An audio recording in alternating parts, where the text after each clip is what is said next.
Me está viviendo actualmente en Holanda para 6 años acá y nosotros con un proyecto de marcha en el mes para lo que está el futuro de fútbol de Aruba. Ahora nos estamos viajando con una delegación de 6 gente de best players de Aruba.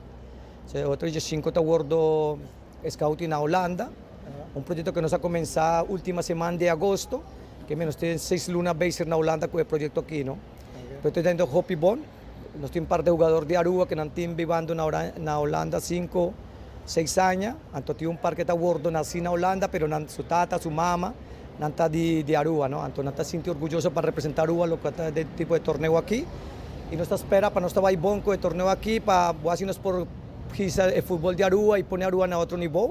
Ahora aquí nos tienen Curazao, San Martín, Guatemala, que emita que el team más difícil, está actual campeón de Centroamérica, Guatemala, y plus está local, que está un rol importante siempre en fútbol, pero nos está hopi positivo, nos tiene un trabajo nos tras, y nos está haciendo nos ves para representar bon Aruba y para Aruba, que es aquí de Caminda, en mayoría de los mucharán mester by Holanda, y forale mucharán que tienen talento, mester by Holanda y más temprano posible. Un par de guys by Holanda acaba del grupo aquí, 2 va y cava, hace un tryout. Después de que hace un tryout en Holanda, Butinku guarda un report, que está guardado entregado para el club, que está un BBO club, un team profesional. Después de report aquí, Mester toma decisión, si no quiere mover para viva en Holanda. Que se está en ese step, no porque de aquí nazo, y su nivel comienza voy atrás.